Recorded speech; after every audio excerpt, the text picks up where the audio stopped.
നമസ്കാരം. പ്രളയവും ഉരുൾപൊട്ടലും അടക്കമുള്ള ദുരന്തകാലത്ത് കേരളത്തിന് നൽകിയ സേവനത്തിന്റെ കണക്കുകൾ അക്കമിട്ട് നിരത്തി കേന്ദ്ര സർക്കാർ. 2019 രണ്ടാം പ്രളയം മുതൽ വയനാട് ദുരന്തം വരെ ദുരന്തബാധിതരെ എയർലിഫ്റ്റ് ചെയ്തതിനാണ് കേന്ദ്ര സർക്കാർ കേരളത്തോട് കണക്ക് വ്യക്തമാക്കിയിരിക്കുന്നത്. ഈ വകയിൽ സംസ്ഥാനം 132 കോടി 62 ലക്ഷം രൂപ ഉടൻ നൽകണമെന്നാണ് കേന്ദ്രം ആവശ്യപ്പെട്ടത്. പ്രളയം മുതൽ വയനാട് ദുരന്തം വരെയുള്ള എയർലിഫ്റ്റ് സേവനത്തിന് 132 കോടി 62 ലക്ഷം രൂപ ഉടൻ നൽകാനാണ് ആവശ്യപ്പെട്ടിരിക്കുന്നത്.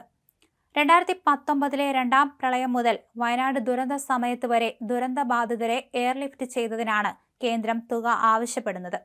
എത്രയും പെട്ടെന്ന് തുക അടയ്ക്കണമെന്ന് ആവശ്യപ്പെട്ടുകൊണ്ട് chief secretary air vice marshal നൽകിയ കത്ത് പുറത്തുവന്നു.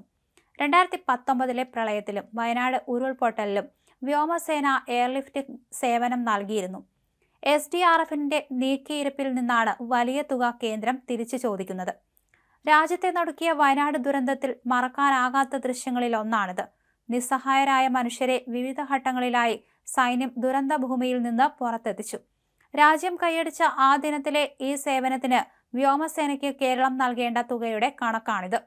ആദ്യ ദിനമായ ഓഗസ്റ്റ് 30 മാത്രം ചെലവ് 8 കോടിയിലധികം രൂപയായിരുന്നു. ഇത്തരത്തിൽ വിവിധ ദിവസങ്ങളിലായി വയനാട്ടിൽ നടത്തിയ രക്ഷാപ്രവർത്തനത്തിന് ആകെ നൽകേണ്ടത് 69 കോടിയിലധികം രൂപയാണ്. വയനാട് കൊണ്ട് മാത്രം ബാധ്യത തീരുന്നില്ല.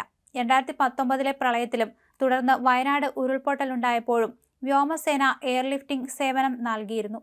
ഇതിന് ചെലവായ തുക തിരിച്ചടയ്ക്കണമെന്നാണ് ആവശ്യം.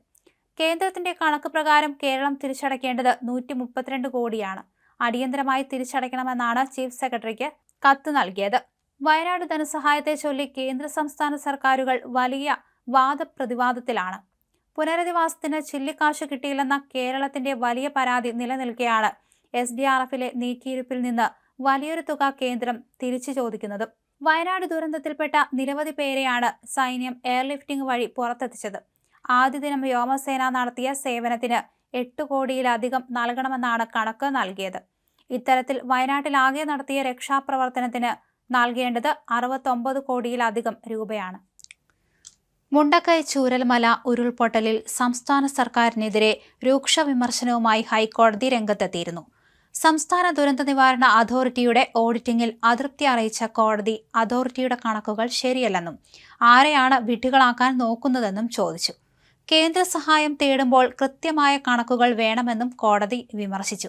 ചൂരൽമല ദുരന്തത്തിൽ സ്വമേധയാ എടുത്ത കേസ് പരിഗണിക്കുന്നതിനിടയിലായിരുന്നു ഹൈക്കോടതി ഡിവിഷൻ ബെഞ്ചിന്റെ വിമർശനം.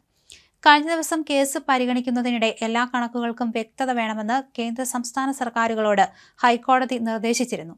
അതിന്റെ ഭാഗമായി സംസ്ഥാന ദുരന്ത നിവാരണ സമിതി അക്കൗണ്ട് ഓഫീസറോട് അന്ന് നേരിട്ട് ഹാജരാകാനും കോടതി നിർദ്ദേശിച്ചിരുന്നു. SDRF അക്കൗണ്ട് ഓഫീസർ ഹാജരായപ്പോഴാണ് കോടതി ചില ചോദ്യങ്ങൾ ചോദിച്ചത്.